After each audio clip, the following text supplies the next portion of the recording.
سورۃ الملک نبی صلی اللہ علیہ وآلہ وسلم کی چند لاڈلی صورتوں میں سے، پسندیدہ صورتوں میں سے ایک صورت ہے۔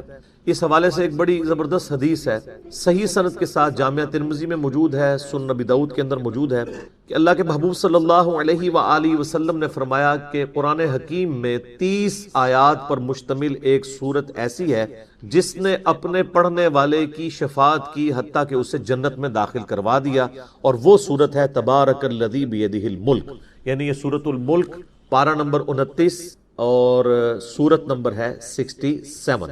اسی کانٹیکسٹ میں جامعہ ترمذی میں اور روایتیں بھی موجود ہیں، لیکن وہ اتنی صحت کے درجے پہ نہیں ہیں جو مرفوع روایتیں ہیں، البتہ اس کو سپورٹیو چند یعنی موقوفاً روایتیں موجود ہیں۔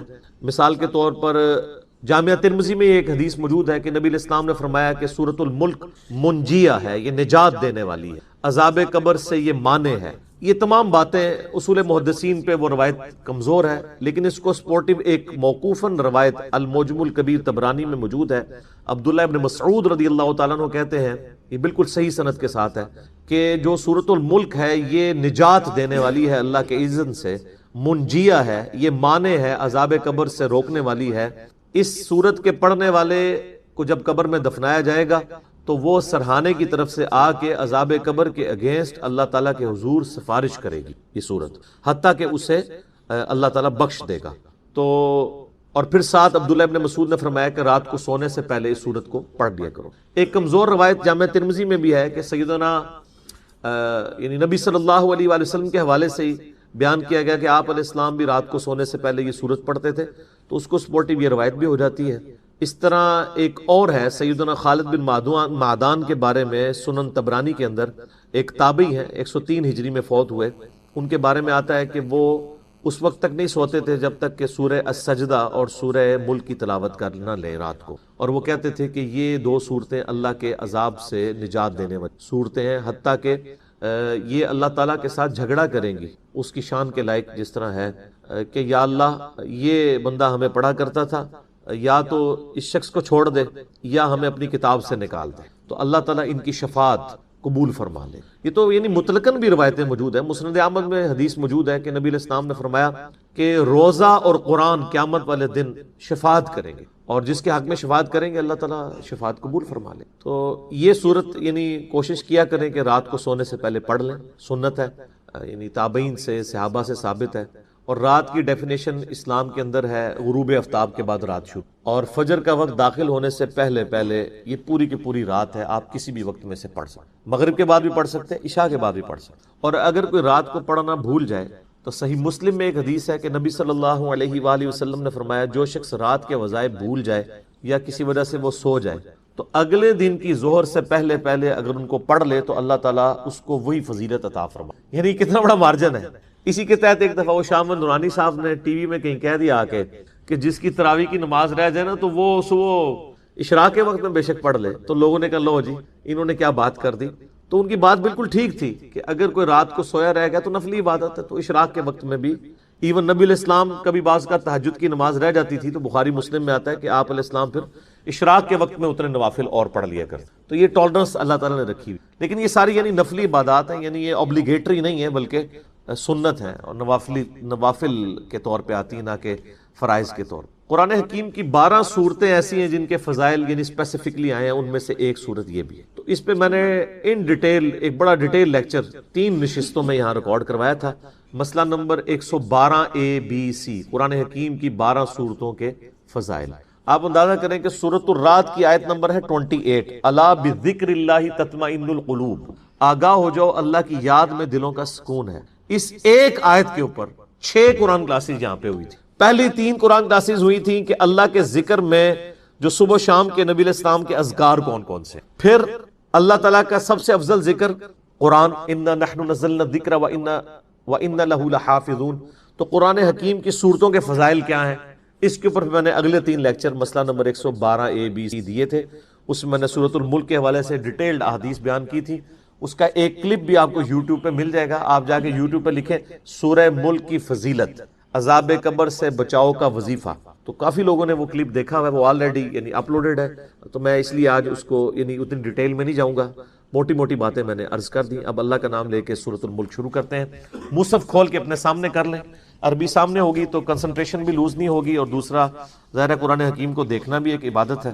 اعوذ باللہ من الشیطان الرجیم، بسم اللہ الرحمن الرحیم، تبارک الذی بیدہ الملک، بڑی برکت والی ہے وہ ذات جس کے قبضے قدرت میں ہر چیز کی بادشاہت ہے، یعنی کائنات میں ہر چیز اس کے قبضے میں ہے، وہو علی کل شیء قدیر، اور وہ ہر چیز کے اوپر قادر ہے، ہر چیز اس کے قبضے میں ہے اور ہر چیز کے ساتھ کچھ بھی کرنے پر وہ قادر ہے۔ لیکن یہ الگ بات ہے کہ اس نے اپنی مخلوقات میں سے صرف جن و انس ہیں جن کو فری ول دی ہوئی ہے کہ وہ اپنی مرضی سے جو مرضی کرے، لیکن آخرت میں پھر ان کے اوپر پکڑ کرے۔ باقی مخلوقات اللہ تعالیٰ کے حکم کی اتنی پابند ہیں کہ وہ ٹس سے مس نہیں ہو سکتی۔ یہ ہو ہی نہیں سکتا کہ سورج جو ہے وہ ود رسپیکٹ ٹو زمین نکلنے سے انکار کرتا ہے، یہ ہو ہی نہیں سکتا کہ زمین کی مٹی میں پانی ڈالا جائے اور وہ بیج اگانے سے انکار کرتا ہے، یہ ہو ہی نہیں سکتا کہ آپ آگ جلائیں اور آگ جلانے سے انکار کریں۔ یہ سب کے سب فزیکل فینومینا آف نیچر اللہ تعالیٰ کے انتہائی محکم قوانین۔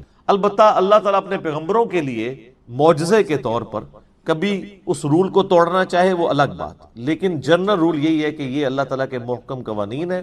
یہ فزیکل فینومینا آف نیچر اتنے محکم ہے کہ انہی کے بنیاد کے اوپر پھر سائنٹیفک جو ڈسکوریز اور پھر سائنٹیفک جو انوینشنز ہیں وہ پاسبل ہوئی ہیں۔ ادروائز اگر فورس آف بوائنسی جو ایئر کے اندر یا سمندر کے پانی میں ایگزسٹ کرتی ہے، یہ کسی دن کرے کسی دن نہ کرے تو پھر بحری جہاز تو آپ نہیں چلا سکتے، اور پھر پریڈکٹ بھی نہ کر سکیں کہ آج سمندر کا پانی بحری جہاز کو قوت اچھال فورس آف بوائنسی دے گا یا نہیں دے گا، تو آپ یہ شیڈول بھی نہ بنا سکتے۔ تو یہ سائنٹیفک انوینشنز اسی لیے پاسبل ہوئی ہیں کہ فزیکل فینومینا آف نیچر بڑے محکم ہیں، یہ اس طرح نہیں ٹوٹتے ہیں۔ ویسے آپ کسے کہانیوں میں جتنے مرضی ان کو توڑتے رہے کہ فلانے بابے نے ایسا کرتا، فلانے نے ایسا کرتا، تو وہ بھی اب خیر پرانی باتیں ہو گئی ہیں، اب کوئی بابا کچھ نہیں کر سکتا۔ اس کی وجہ ہے کہ پہلے بھی بابے کرتے کچھ نہیں تھے، بابوں کی سٹوریاں لکھنے والے لکھ دیا کرتے۔ تو اب اگر کوئی آپ کے سوچیں کہ کوئی کلیم کرے تو سب سے پہلے تو میڈیا پہنچے گا نا، آؤ نہیں، تو یہ صرف ان لوگوں کے دعوے ہوتے ہیں، ایسے پاسبل نہیں ہوتا۔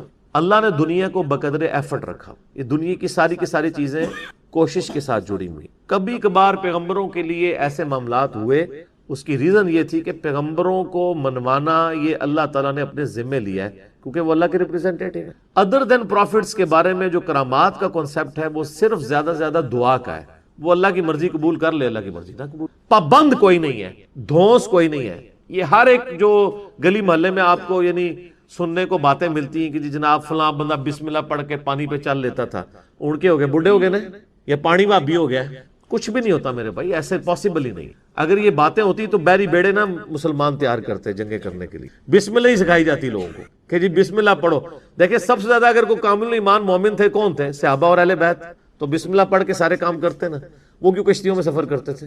بسم اللہ ہی پڑھا کرتے نا۔ یہ پاسبل نہیں ہے، اس طرح نہیں ہوا کرتا۔ یہ سب کی سب کہانیاں انہوں نے بنائی ہوئی ہیں، دنیا کو اللہ تعالیٰ نے ایفرٹس کے ساتھ جوڑا ہوا ہے۔ اور آپ دیکھیں نبی صلی اللہ علیہ وآلہ وسلم کے دانت مبارک بھی غزوہ احد کے موقع پر شہید، حتیٰ کہ آپ بے ہوش بھی ہو گئے، اور اس طرح کے کئی واقعات آپ کو ملیں گے۔ دنیا کو اللہ تعالیٰ نے ایفرٹس کے ساتھ جوڑا ہوا ہے۔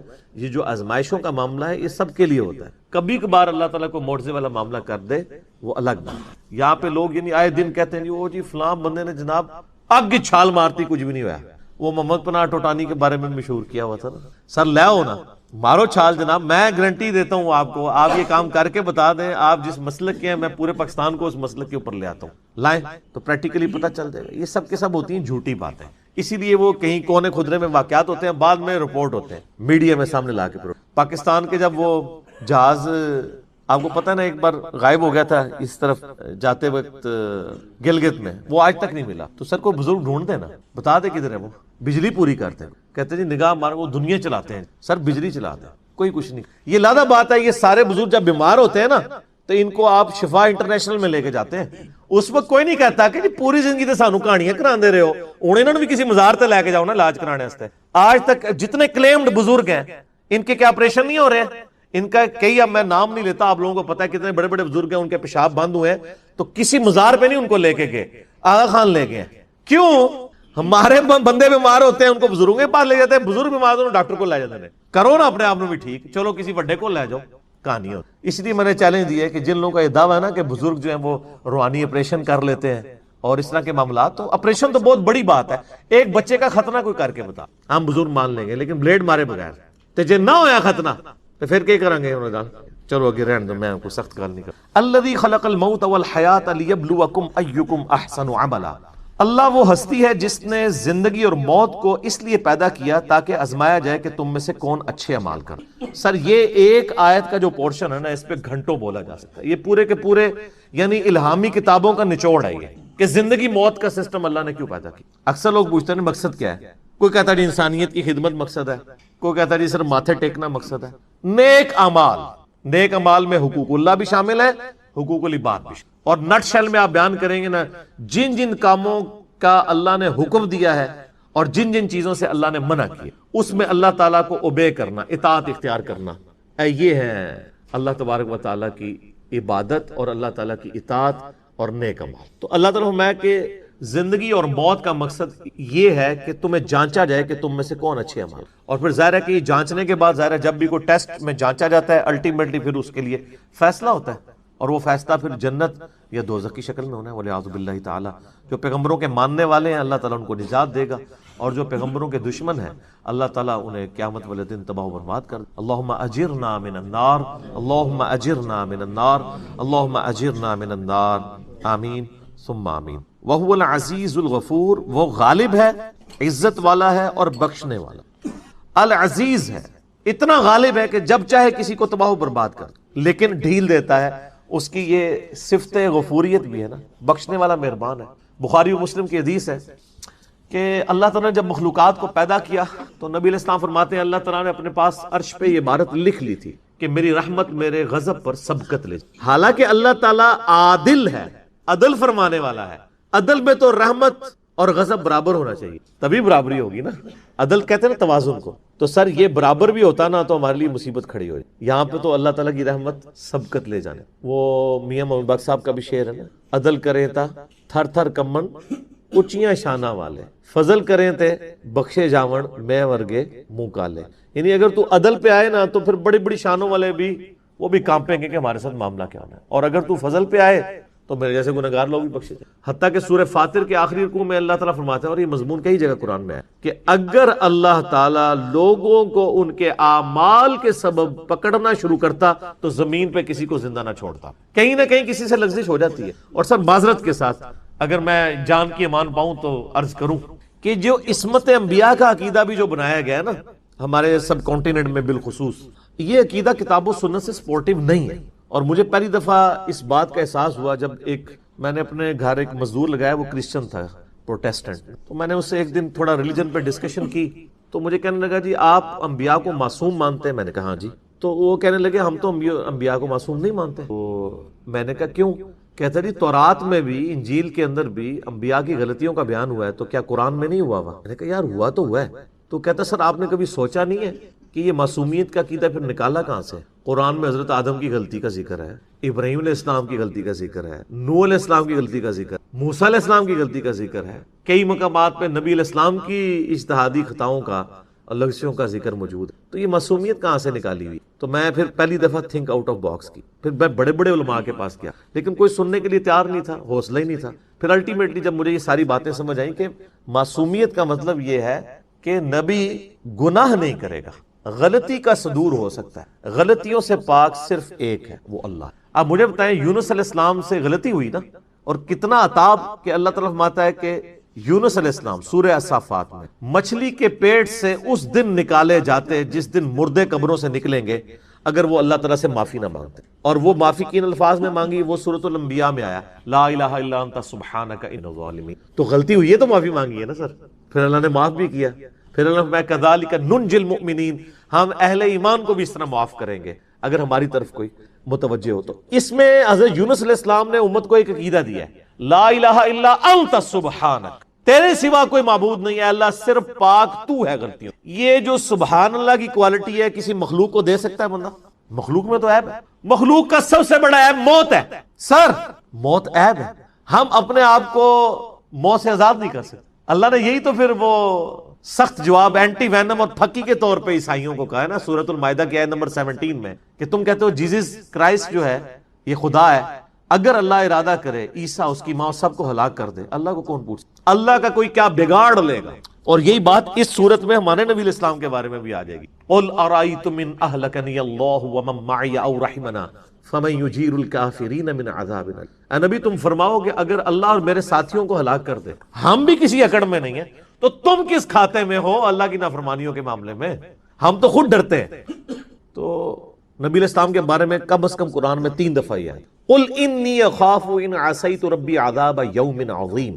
اے نبی آپ فرما دیجئے میں تو خود ڈرتا ہوں اس بات سے کہ بالفرض اگر میں نے بھی اپنے رب کی نافرمانی کی تو بڑے دن کا عذاب مجھے بھی آ پکڑے. سر تو یہ پھر میں نے بڑی دلیری کر کے میں نے یہ ساری آیات احادیث کے ذریعے نا 2 نشستوں میں ایک لیکچر ریکارڈ کروایا، مسئلہ 88A اور 88B، عصمت انبیاء کے عقیدے پہ شبہات کا تحقیقی جائزہ. یہ نام میں نے ذرا یعنی سمجھ لیں تقیۃً نہیں رکھا ہوا تھا. نام کیا رکھا؟ عصمت انبیاء کے عقیدے پہ شبہات کا تحقیق، یعنی عصمت انبیاء کے عقیدے پہ جو وسوسے آتے ہیں نا ان کو دور کرنا. لیکن بتایا اس میں یہ کہ وسوسے ٹھیک آ رہے ہیں، آپ کا عقیدہ غلط ہے. عصمت انبیاء کا عقیدہ یہ نہیں، یہ والا ہے. تو اللہ تبارک و تعالیٰ اپنے معاملات کے اندر آزاد ہے. اللہ تعالیٰ کو کوئی کسی کی دھونس نہیں لگا سکتا.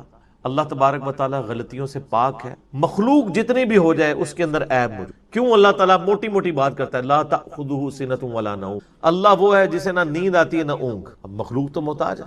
تو یہ انسان کے اندر بلٹ ان اللہ نے کمزوریاں رکھی. ہمارے ساتھ کیسی کمزوریاں اٹیچ ہیں؟ نیند کی کمزوری، کھانے پینے کی کمزوری. سورۃ المائدہ میں اللہ نے فرمایا نا عیسیٰ اور ان کی ماں کھانا کھانے کے محتاج تھے، تم کہتے ہو عیسیٰ تمہارا رب ہے. جو روٹی کا محتاج ہو وہ تمہارا رب اور مشکل کشا کیسے؟ اس میں یہ بھی الفاظ ہے کہ عیسیٰ تمہارے نفع اور نقصان کا مالک کیسے ہو سکتا ہے جو خود روٹی کھانے کا محتاج ہے. کوئی اپنے آپ کو کھانے پینے سے، پیاس سے، پیشاب سے، نیند سے آزاد کر سکتا؟ اس دنیا میں نہیں کر سکتا. ہاں جنت میں اللہ تعالیٰ اس کو انعام کے طور پہ عطا فرما دے ولاد آباد. وہاں پہ جو لوگ کھائیں گے پیئیں گے لذت کے لیے کھائیں گے، مجبوری کی وجہ سے نہیں کھائیں گے. الذی خلق السبع سماوات طباقا، وہ اللہ ہے جس نے تہ بر تہ 7 آسمان بنائے. ما تری فی خلق الرحمن من تفاوت، تم رحمان کی اس تخلیق میں کوئی خلل نہیں ڈھونڈ سکتے. پرفیکٹ تخلیق ہے. یہ پرفیکٹ اس اعتبار سے ہے کہ آپ اگر کہیں گے اس سے یہ بہتر ہو سکتی ہے. ایک تو وہ ہے جو ڈیسٹنی اللہ نے مقرر کی ہے، اس لحاظ سے تو دنیا کی ہر چیز امپرفیکٹ ہے کہ موت آ جاتی ہے. ایک یہ ہے کہ اللہ تعالیٰ نے اس کے لیے جو فریم آف ریفرنس طے کیا ہے اس کے اندر وہ پرفیکٹ ہے. یہی وجہ کہ آپ دیکھیں گے کہ کبھی کسی سائنٹسٹ نے یہ نہیں کہا ہوگا کہ یہ جو مگرمچھ ہے نا جی اس میں یوں نہیں یوں سسٹم ہوتا تو وہ زیادہ بہتر ہوتا. ہمیشہ جتنے اس کے سسٹم ہے اس کو ڈسکس کریں گے کہ اس میں سسٹم یہ اس لیے رکھا گیا، اگر یہ نہ ہوتا تو یہ ہو جاتا، یہ ہوتا تو یہ ہو جاتا. تو الٹیمیٹلی وہ کیا ڈیسائیڈ کرتے ہیں کہ یہ پرفیکٹ ہے.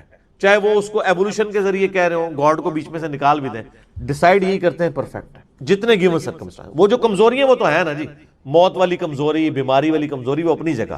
جو بنایا ہے اس کو حالات و واقعات کے مطابق پرفیکٹ. برفانی ریچھ بنایا نا تو سر اس کو کھال دی ایسی کہ وہ سردی کے گیس اپنا بچاؤ کر سکے. اچھا آپ کو پتا ہے کہ جو سمندر، یہ ہمارے سمندر تو گرم سمندر ہیں، جو ٹھنڈے سمندر ہیں جیسے اٹلانٹک ہے اس کے اندر بھی مچھلیاں زندہ رہتی ہیں کیونکہ برف سے اوپر جمتی ہے. نیچے 4 ڈگری سینٹی گریڈ کا ٹیمپریچر رہتا ہے، ورنہ اگر یہ برف نیچے تک جم جائے تو مر جائیں ساری مچھلیاں. تو اللہ تعالیٰ نے اس نظام کو کس طریقے سے بیلنس کیا ہوا ہے. ہر چیز بیلنس کی ہوئی ہے، لیکن وہ بیلنس اپنی کمزوریوں کے ساتھ ہے. یعنی یہ کوئی نہیں ہو سکتا کہ کوئی مچھلی اپنے آپ کو پانی سے آزاد کر لے، یا کوئی جاندار جو زمین کے اوپر ہے وہ آکسیجن سے اپنے آپ کو آزاد کر لے. یہ اس کے اندر کمزوری ہے. خدا کی زندگی کے لیے آکسیجن ضرورت نہیں ہے کیوں خدا کی کمزوری نہیں ہے. ہمارے لیے آکسیجن ضرورت ہے. ہم 3 منٹ سے زیادہ اپنا سانس نہیں روک سکتے. یہ کمزوری ہے ساری. تو جنت میں یہ ساری کمزوریاں ختم.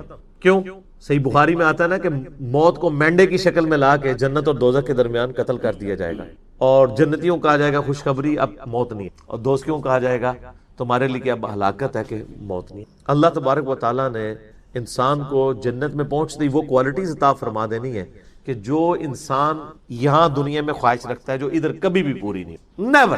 تو اللہ ماتا ذرا آسمان، یہ اب متشابہات ہیں کہ 7 آسمان کیا ہیں. ابھی تو ہم پہلے آسمان تک ہی نہیں پہنچے سر. ابھی تو ہم نیچے کی گلیکسیز جو ہیں وہ ہم اربوں میں گن رہے ہیں، اور ہر گلیکسی میں اربوں سورج گن رہے ہیں. وہ آپ میرا مسئلہ نمبر 60 دیکھ لیں، ہو از اللہ.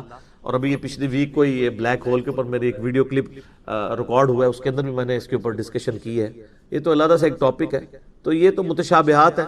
بہرحال اللہ تعالیٰ ہمارا جتنی مخلوق تمہیں نظر آ رہی ہے نا، اس میں تم کوئی عیب اس حوالے سے تلاش کرو کہ جو اس کو گیون سرکمسٹانسز دیے نا، اس سے بہتر کوئی معاملہ ہو سکتا تھا. یعنی کوئی شخص یہ کہے کہ انسان کا یہ ناک ادھر کی بجائے ادھر ہوتا تو بہت خوبصورت لگتا، یا یہ 2 آنکھوں کی بجائے 1 آنکھ ادھر ہوتی تو بڑی خوبصورت لگتی. کوئی اس طرح کا عیب نکال کے بتاؤ، not at all.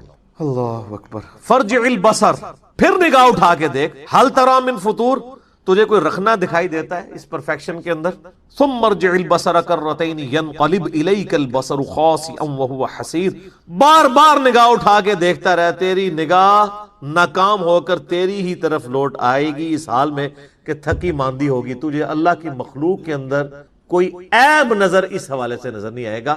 In given circumstances کے ساتھ جو عیب اٹیچ ہے وہ تو اٹیچ ہے. جو بنا دیا ہے نا انسان کو کہ اس کے معدے کا نظام، اس کے دل کا نظام، اس سے پرفیکٹ کوئی سوچ نہیں سکتا. نباتات کا ہو جائے، اس طریقے سے گلیکسیز کا ہو جائے، اس سے بہتر کوئی سوچ نہیں سکتا. وَلَقَدْ زَيَّنَّا السَّمَاءَ الدُّنْيَا بِمَصَابِيحَ، وہی اللہ ہے، بے شک اس نے زَيَّنَّا السَّمَاءَ الدُّنْيَا بِمَصَابِيحَ، آسمان دنیا کو جو ہے وہ سجا دیا ہے، آراستہ کر دیا ہے چراغوں سے، یعنی ستاروں کے ساتھ. اس کے لیے اب چونکہ قرآن لٹریچر کی بک ہے نا، تو تمثیل اس طرح دی جاتی ہے کہ اس کو سجایا ہوا ہے. حقیقت بات ہے کہ اگر آسمان پہ ستارے نہ ہوتے تو آسمان کی اٹریکشن ختم. رات کو کوئی آسمان کی طرف دیکھتا؟ اس کا ثبوت یہ ہے کہ آپ جب بند کمرے میں ہوتے ہیں اندھیرے کے اندر، کوئی شخص اپنے گھر کی چھت دیکھ رہا ہوتا ہے، اس وقت کوئی اٹریکشن ہی نہیں ہے. البتہ اگر چھت کے اوپر 0 کا کوئی بلب لگا ہوا ہو تو آپ بار بار اس کی طرف. ایک اللہ نے انسان کی انسٹنکٹ میں چیز. تو اللہ تعالیٰ نے آسمان دنیا کو ستاروں کے ساتھ مزین کر. وَجَعَلْنَاهَا رُجُومًا لِلشَّيَاطِينِ، اور انہیں شیطان کو مار بھگانے کا ذریعہ بھی بنایا ہے. وَأَعْتَدْنَا لَهُمْ عَذَابَ السَّعِيرِ، اور جو قیامت کا دہکتی آگ کا عذاب اللہ نے وہ تو تیار کر رکھا ہے. دنیا میں بھی شیاطین کے لیے ان سٹار سے ان کے اوپر میزائل داغے جاتے ہیں. شہاب ثاقب میٹرائٹس کے اوپر بھی میرا ایک یوٹیوب پہ کلپ ہے. قرآن حکیم میں دوسری جگہ اس کا نام بھی آ گیا ہے، پارہ نمبر 26 میں، کہ شہاب ثاقب ہیں وہ، یعنی آپ سمجھ لیں پتھر ہیں جو داغے جاتے ہیں ان شیاطین کے اوپر جو اللہ تعالی کی جو لمیٹڈ باؤنڈریز ہیں ان کو کراس کرنے کی کوشش. سائنٹسٹ اس کی کوئی بھی ریزن بیان کریں لیکن ایک حد تک جاتے ہیں. اس طرح کے سائنٹیفک فیکٹس کے بارے میں بار بار کلیئر کرتا ہوں کہ سائنس آپ کو یہ تو بتائے گی کہ جو یہ زلزلہ ہے یہ ٹیکٹونک پلیٹس کی ڈسٹربنس کی وجہ سے آتا ہے، لیکن سائنس کہے گی کہ کوئی اس کو پریڈکٹ نہیں کر سکتا کہ کس وقت ڈیسائیڈ ہوگا کہ کون سی پلیٹ نے کتنے میٹر کے لیے ہلنا ہے اور کتنی گہرائی کے اندر ہلنا ہے. وہ کہتے ہیں جی یہ فزیکل فینومینا آف نیچر ہے، تو آپ اسے پریڈکٹ کر کے بتائیں فزیکل فینومینا آف نیچر. وہ کہتے ہیں یہ فزیکل فینومینا آف نیچر ہے، اس کے اوپر وہ جاتے ہی نہیں ہیں. وہ خود ول آف گاڈ ہوتی ہے، اس کے لیے ظاہری اسباب کوئی بھی ہو، الٹیمیٹلی جب بھی آپ کسی چیز کو ڈیپ ڈگ کریں گے نا تو ول آف گاڈ نہیں. شہاب ثاقب بھی وہ کہتے ہیں جی یہ ستاروں سے پتھر ٹوٹتے ہیں، وہ زمین کی طرف آتے ہیں، چونکہ زمین کے ارد گرد آپ کو پتہ ہے ایٹماسفیئر ہے، اتنی سپیڈ سے جب ایٹماسفیئر سے گزرتے ہیں تو ایٹماسفیئر کی فرکشن کی وجہ سے ان میں آگ بھڑک اٹھتی ہے اور الٹیمیٹلی وہ پھر زمین تک پہنچ نہیں پاتے اور راکھ بن جاتے. سر یہ اتنا پرفیکٹ نظام کس نے بنایا ہے؟ ادروائز تو زمین کا آپ کی تباہ برباد ہوگی. اور ابھی تو یہ صرف میٹرائٹس کی بات ہو رہی ہے. جو ہارمفل ریز آ رہی ہیں سورج سے اور باقی سیاروں سے، ستاروں سے، جن کو ارتھ میگنیٹک فیلڈ کنٹرول کرتی ہے، ارتھ کی بھی میگنیٹک فیلڈ ڈسٹرب ہو جائے نا تو زمین کے اوپر جو ہے وہ کوئی مخلوق رہ نہیں سکتی. اتنی ہارمفل ریز آتی ہیں جو ریپیل ہو جاتی ہیں اس کی. اربوں میں سے چند ایک ریز نیچے آتی ہیں، باقی سب واپس چلی. پھر کئی ایسی چیزیں جو اوزون لیئر کی وجہ سے فلٹر ہو جاتی ہے. یعنی ایک پوری ایک فیلڈ ہے، لیکن سب کے پیچھے God is the only explanation of all the physical phenomena. یہ ساری چیزیں اگر اوزون لیئر سے پوچھا جائے کہ سر لیئر صاحب یہ سب کچھ آپ کے اندر جو کوالٹی آپ نے خود رکھی ہیں اس کو تو پتہ بھی نہیں ہوگا، اور مرغی کو تو پتہ ہی نہیں ہے کہ اس کے شرائط کے اوپر وہ شرائط نہیں بتاتے. اہل سنت کی تمام جتنی معتبر تاریخ کی کتابیں ہیں، ایون حدیث کی جو شرح کی کتابیں ہیں نا، سب سے مشہور کتاب جو ہے فتح الباری ہے، صحیح بخاری کی شرح، ابن حجر اسقلانی، المتوفی 852 ہجری. یہ میں نے 72 میں بھی ڈالا ہے. ایڈا بم چھوڑ دیتا ہے نا ناسمی ہوتے ہیں، یہ قیامت تک روون گے. اس میں سب کچھ ڈالا ہوا ہے میں نے. صلح حسن والی حدیث بخاری سے ڈالی ہے 7109. آپ صلی اللہ علیہ وسلم نے فرمایا تھا یہ میرا بیٹا سید ہے، گود میں اٹھا کے. اس کی وجہ سے مسلمانوں کے دو گروہوں میں صلح ہوگی، اس کی وجہ سے. تو یہ تو نہیں کہا کہ معاویہ کی وجہ سے صلح ہوگی. قربانی کس نے دی؟ حسن ابن علی نے. اس کی وجہ سے صلح، یہ قربانی کرے گا، اپنی مسند چھوڑ دے گا جس پہ امت نے چنا تھا. تو انہوں نے صلح کی، اس کے ساتھ شرائط 7109 نمبر حدیث بخاری فتح الباری میں اس کی آپ پڑھ لیں، وہ ساری شرائط تھیں، اور کئی شرائط ہیں، موٹی موٹی شرائط میں نے اس میں لکھی ہیں۔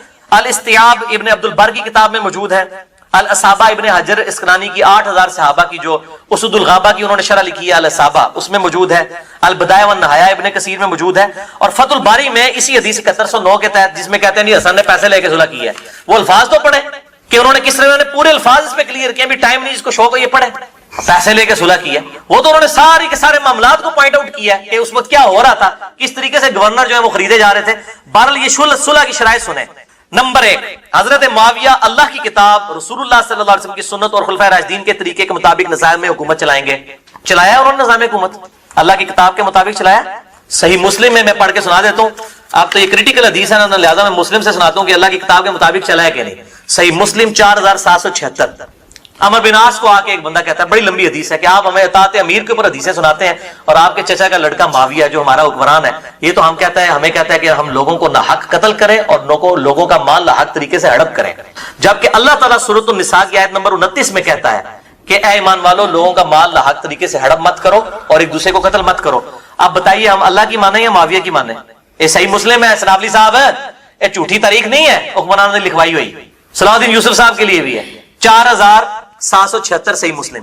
تو عمر بن عاص نے بھی سر جھکا لیا، خاموش ہو گئے تھوڑی دیر کے لیے، پھر کہا جی معاویہ کی اطاعت کرو اللہ کی اطاعت کے اندر، اور جس میں وہ اللہ کی اطاعت سے باہر ہو تم اس کی نافرمانی کرو۔ تو یہ پہلی شرط کا میں نے آپ کو انجام بتا دیا کہ جی کتاب اللہ اور سنت کے مطابق، کتاب اللہ کے مطابق عمل ہوا۔ اچھا جی، دوسرا، اپنے بعد کسی کو جانشین مقرر نہیں کریں گے اور امت کو خلیفہ کے لیے انتخاب کو شورا پہ چھوڑیں گے، یہ بھی خلفائے راشدین کی سنت تھی، چھوڑی۔ بخاری اٹھا کے دیکھ لیں کہ اپنی زندگی میں تلوار کی زور کے اوپر اور زبردستی جو ہے وہ بیعت لینا شروع کر دی۔ صحیح بخاری 4827 نمبر حدیث ہے، مروان بن حکم نے کہا کہ امیر المومنین معاویہ بن ابی سفیان کو اللہ تعالیٰ نے یہ بات سجھائی ہے امت کے وسیع تر مفاد میں، وہ چاہتے ہیں اپنے بعد اپنے بیٹے کو خلیفہ نامزد کرتے ہیں، اور حاکم میں اور سنن نسائی الکبریٰ میں موجود ہے جس طرح کہ ابوبکر نے عمر کو کر دیا تھا۔ دیکھو عمر بیٹے تھے ابوبکر کے، یہ پوری روایتیں میں پھر اور پاس ٹور پاؤں گا، جس کو شوق ہے یہ پڑھے، میں نے اس میں یہ ساری روایتیں لکھی ہیں میرے بھائیوں، ساری کی ساری روایتیں۔ تو یہ ان لوگوں نے دھوکہ دیا ہے، اور یہ کوئی انہوں نے پھر شورا کے اوپر نہیں چھوڑا، زبردستی جو ہے وہ امت کے اوپر وہ سب کی ساری چیزیں جو ہیں وہ مسلط ہو گئی۔ اس کے بعد سنیں تیسری شرط، سیدنا علی کی جماعت کے لوگ جو صلح کے بعد ہتھیار ڈال چکے ہیں، یہاں پہ پیپلز پارٹی کی حکومت آتی ہے، مسلم لیگ کے لوگ فارغ، مسلم کی حکومت آئی پیپلز پارٹی کے لوگ فارغ، انہوں نے کہا اور ساڑھے لوگوں نے تو ان سے انتقامی کاروائی نہ کی جائے، اور انتقامی کارروائیوں کی ایک پوری داستان ہے۔ اس سے بڑا کیا انتقام ہے کہ دور میں لعنت کی جائے صحابہ کرام پر، ممبروں پہ، سیدنا علی پر، نعوذ باللہ۔ اور چوتھا کہ آل محمد کے لیے خمس، جو مال غنیمت میں سے، مال فے میں سے حصہ جو اللہ نے قرآن میں مقرر کیا سورۃ الانفال کے اندر، وہ آل محمد کو ملے۔ کہتے ہیں وظیفہ لگ گیا تھا حضرت حسن کا، وہ وظیفہ پائی معاویہ نے نہیں لایا، اللہ نے لایا ہے، اہل بیت دا۔ شر، برائی چھپی ہوئی ہے۔ اب یہ اسپیسیفکلی ان لوگوں کی طرف روئے سخن ہے جو لوگ دنیا میں دیا ہوا اللہ کا مال اللہ کی راہ میں خرچ نہیں کرتے، اور ایٹ لیسٹ وہ جو ڈیٹم لیول ہے، جو اوبلیگیٹری ہے ہر انسان کے اوپر، 40واں حصہ اپنے مال میں سال میں ایک دفعہ نکالنا، یعنی زکوٰۃ، وہ اللہ کی راہ میں خرچ نہیں کرتے، بلکہ مال جوڑ کر اس سے مزید مال کمانے کی فکر میں لگے رہتے ہیں۔ یہ اسپیسیفکلی ان کے بارے میں، کیونکہ اسی آیت کے اگلے ٹکڑے میں اس کا ذکر بھی آ جائے گا کہ کن لوگوں کو ایڈریس کیا جا رہا ہے۔ اسلام میں مال جوڑنا فی نفسی ہی کوئی حرام نہیں ہے، مال جوڑنا اگرچہ ڈسکریج کیا گیا ہے کیونکہ یہ فتنہ ہے، لیکن اس کی اجازت موجود ہے اگر کوئی شخص اس کی زکوٰۃ ادا کر دے، اور وہ زکوٰۃ ظاہر ہے کہ ہر چیز کی ڈیفرنٹ ہے۔ زکوٰۃ کے قدیم اور جدید 70 احکام و مسائل کے اوپر میرا پوری ڈیٹیلڈ ویڈیو 2 گھنٹے کی ریکارڈڈ موجود ہے، مسئلہ نمبر 95B، جس کے اندر میں نے 70 سے زیادہ قدیم اور جدید مسائل بتائے ہیں زکوٰۃ سے لے۔ یہاں پر اللہ تعالیٰ ان لوگوں کو جو مال جوڑتے ہیں اور اللہ کی راہ میں خرچ نہیں کرتے، بلکہ سودی ذہنیت ہے کہ مال کو پھر لگا کر پھر اس سے مزید مال کمانا، اور بس اسی 99 کے چکر میں لگے رہتے ہیں، ان کو اللہ تعالیٰ اس میں کہہ رہا ہے کہ یہ لوگ تو سمجھ رہے ہیں اللہ کا بہت فضل ہے۔ دنیا میں بھی آپ دیکھ لیں، جتنا بڑا بدماش ہے، جتنا بڑا پراپرٹی ڈیلر ہے، جس نے لوگوں کا مال ناجائز طریقے سے ہڑپ کیا ہوا ہے، کسی کی زمین پہ قبضہ کیا ہوا ہے، کسی نہ کسی موقع کے اوپر کوئی چھکا مارا ہوا ہے، وہ یہی سمجھتا ہے کہ میرے پہ تو اللہ کا بڑا فضل ہے۔ تو اللہ تعالیٰ ہمارا ہے کہ دنیا کی دولت کسی کو ملنا یہ اس کے لیے خیر نہیں ہے، عین ممکن ہے اس میں شر چھپا ہو اس کے لیے۔ وہ اسی آیت کے اندر اب اللہ تعالیٰ ذکر فرما رہا ہے سَيُطَوَّقُونَ مَا بَخِلُوا بِهِ يَوْمَ الْقِيَامَةِ، اس مال کا توق ان کے گلوں میں ڈالا جائے گا جس کے ساتھ انہوں نے بخل کے ذریعے کنجوسی کے ساتھ مال دنیا میں جوڑا تھا، یہ مال کا ایک توق بنا کے ان کے گلے میں ڈال دیا۔ یہ ہار نہیں ہے، توق ہے۔ صحیح بخاری اور صحیح مسلم کی متفق علیہ حدیث ہے، اللہ کے محبوب صلی اللہ علیہ وآلہ وسلم نے فرمایا جس نے دنیا میں ایک بالشت زمین کسی کی دبا لی، ایک بالشت صرف 9 انچ، تو 7 زمینوں کا توق قیامت والے دن اللہ تعالیٰ اس کے گلے میں ڈالے۔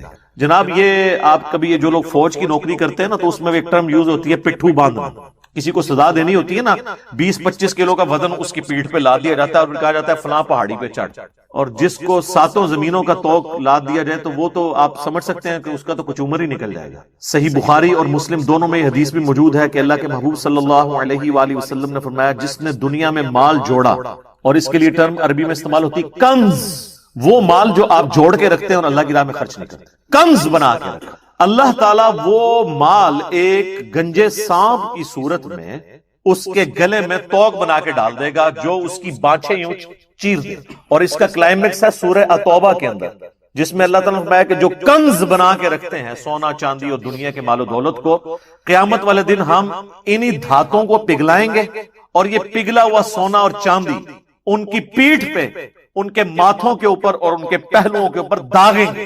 آپ ذرا امیجن کر سکتے ہیں یہاں پہ کبھی سٹیل مل کی آپ جہاں پہ وہ لوہا گرم کیا جا رہا ہوتا ہے اور لیکوڈ فارم میں ہوتا ہے، اس کے اندر کوئی انگلی رکھنا تو بڑی دور کی بات ہے، اس کے قریب سے بھی نہیں کوئی گزر سکتا۔ تو سونا چاندی جو لوگ جوڑ کے رکھتے ہیں اللہ تعالیٰ فرماتا ہے یہ گرم کر کے نا داغ لگایا جائے گا، ان کے اوپر نشان رکھے جائیں گے، اور پھر اللہ تعالیٰ فرمائے گا یہ ہے وہ کنز جو تم دنیا میں جوڑ کے رکھا کرتے تھے۔ یہ سورہ توبہ میں آیات آ جائیں گی۔ تو یہ بہت کریٹیکل ایشو ہے مال سے، اسی لیے اللہ کے پیغمبروں کے ماننے والے لوگ وہ زہد کی زندگی گزارا کرتے تھے کیونکہ اس کے اندر فتنہ پوشی۔ 2-4 اصحاب کی آپ کو مثال ملتی ہے کہ وہ مالدار تھے، لیکن وہ مثال بھی آدھی کوٹ کی جاتی ہے جو انہوں نے اللہ کی راہ میں خرچ کیا ہوا ہے اس کا کوئی ذکر ہی نہیں کرتا۔ جامعہ ترمذی میں حدیث ہے 3 مواقع پر سیدنا عثمان کو اللہ کے محبوب صلی اللہ علیہ وآلہ وسلم نے جنت کی بشارت دی۔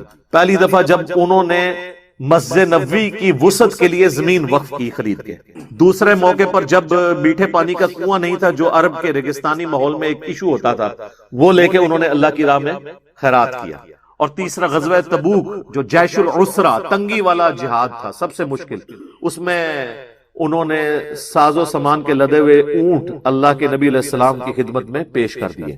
اور جامعہ ترمذی میں تو الفاظ ہیں